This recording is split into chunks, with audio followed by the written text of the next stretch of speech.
Part 3, concepts.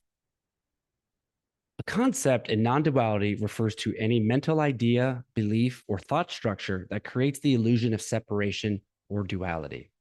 These could be thoughts like, I am the body, I am separate from others, past and future are real, I need to become enlightened, there's a world out there separate from me, or I am this particular person with this history and these problems, aka your everyday mind chatter. But concepts also shape the very language we use, the categories we think in, and the mental models we rely on to make sense of experience. They're the invisible architecture behind both our self identity and our perception of the world, influencing not just what we think, but how we think and communicate. Before you learned any language, your experience of reality was direct, immediate, and unfiltered by words or concepts. There was pure perception, sounds, colors, sensations, emotions, without the overlay of internal commentary or labels. You didn't think, quote unquote, think in sentences or ideas. Instead, awareness simply registered what was happening moment by moment. Language introduces a powerful structure. It shapes not only how we communicate, but also how we categorize, interpret, and even experience reality itself. Once you learn a language, your inner world becomes filled with narratives, identities, and stories, constructs that can obscure the raw aliveness of experience.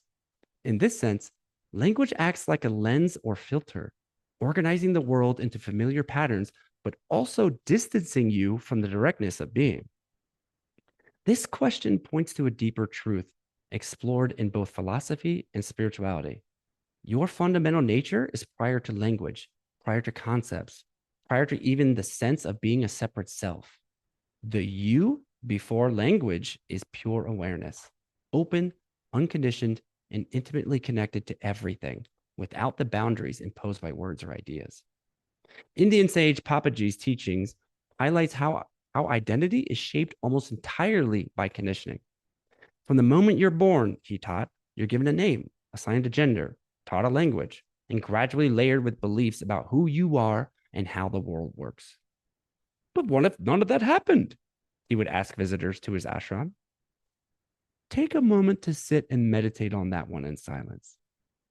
What if none of that happened? What if somehow you were raised by a silent group of humans and lived your entire life without language? What would your thoughts even be if no words came forward? Even is a word. This is direct experience. There is no suffering in that experience. You would still feel the physical sensations of pain, the sharpness, the throbbing, the burning, the diarrhea from the stomach bug, but without suffering. The mind is no longer twisting the experience into fear, resistance, or self-pity. There's no mental story attached, no anger, no why me, no grasping, no aversion. You simply notice the pain as it is, allow it to be, and it passes through without leaving a scar on your awareness. That is where the masters live from.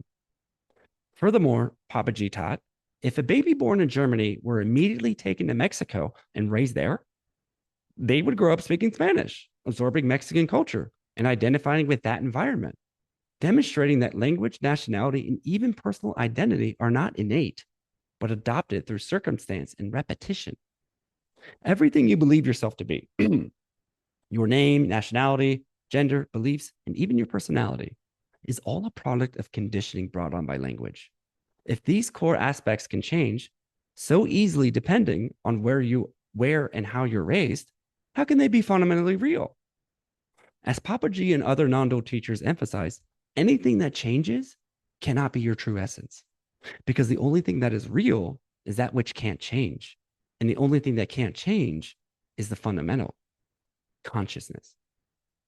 That's why many people on the spiritual path choose to change their name, often through rituals or ceremonies designed to let go of old conditioning and affirm a new, deeper identity.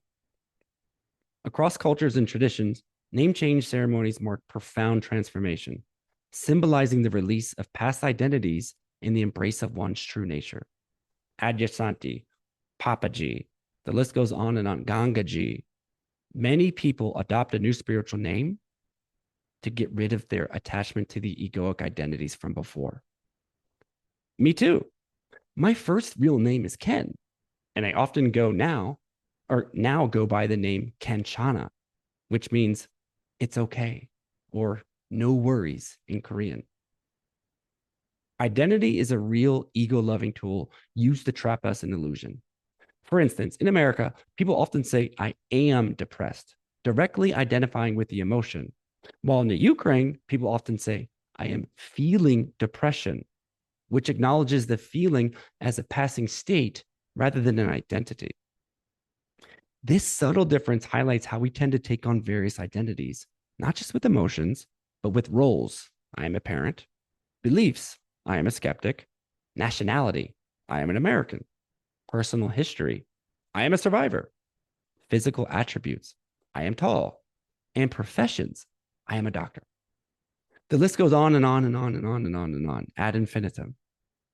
All of these identifications shape how we perceive ourselves and relate to the world, yet they are ultimately temporary and changeable.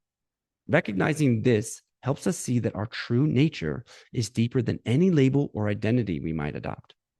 This is precisely why non-dual teaching suggests letting go of all concepts, because they're seen as mental constructions that fail the direct recognition of what you already are, pure awareness itself. Aha! I was starting to see a pattern in what Chris was sharing with me in the historical dots I had just connected. I texted him from bed, still having not showered in 3 days. Okay, I think I'm getting it. Concepts are the enemy. But again, the mind is not the same as the brain. In non-duality, he told me, the brain is seen as a physical organ, part of the apparent material world, while the mind is the collection of thoughts, memories, beliefs, and mental activity that creates the sense of a separate self. The relationship is that the brain appears within consciousness, like everything else in the apparent world, but consciousness doesn't arise from the brain.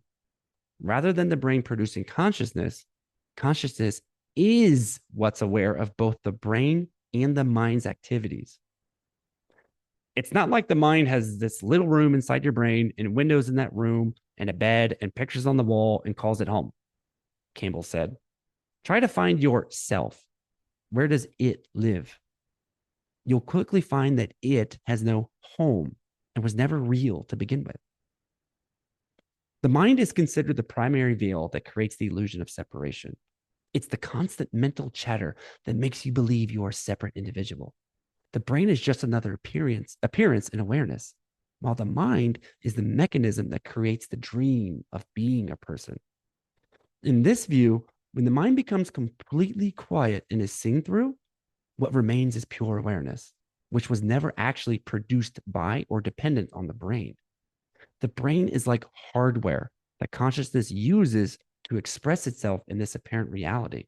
But consciousness itself is prior to and independent of the brain. Adyashanti calls his listeners and readers to notice that everything you know about your brain, your thoughts, your body, and even the room you're in is something you are aware of.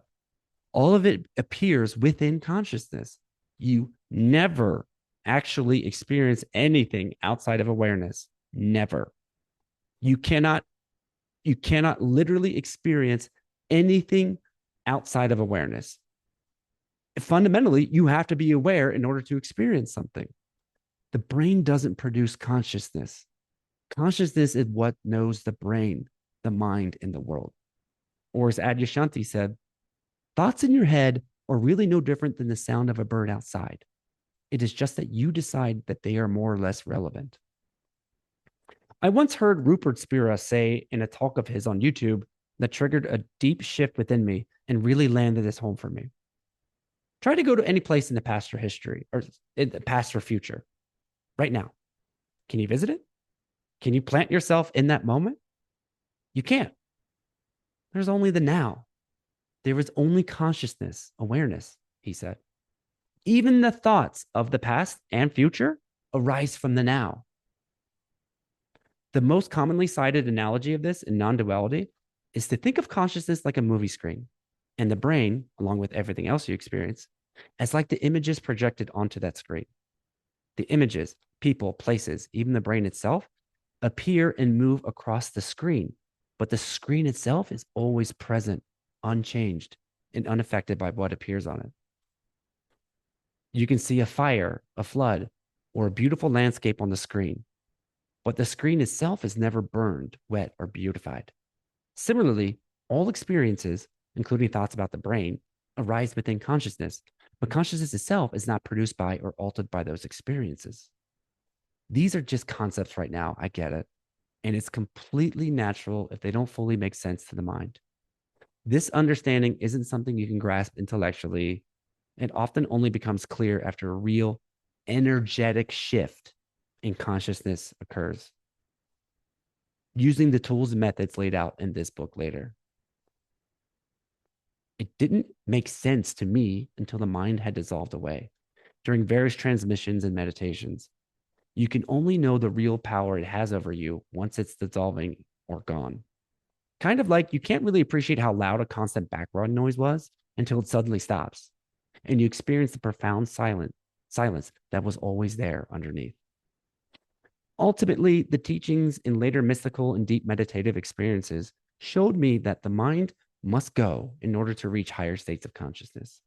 The only place where the being level change that Campbell stresses so adamantly about can happen. It's where all your suffering comes from, Chris told me, as delicately as he could, knowing my current vulnerable state. That's where every real spiritual teacher, or that's what every real spiritual teacher has been saying forever. And yet it's either conveniently mistranslated or hardly anyone does anything about it. He meant meditate and let go, little by little, like hacking at a sequoia tree with a hatchet or a chainsaw when you're doing transmissions and high level energy work, which we will discuss in depth in a later chapter. But I didn't have the heart to tell him I still hadn't meditated. I was still deeply afraid of going there. All this talk of what can come up from the subconscious seemed like something I wanted no part of. I had enough going on internally as it was.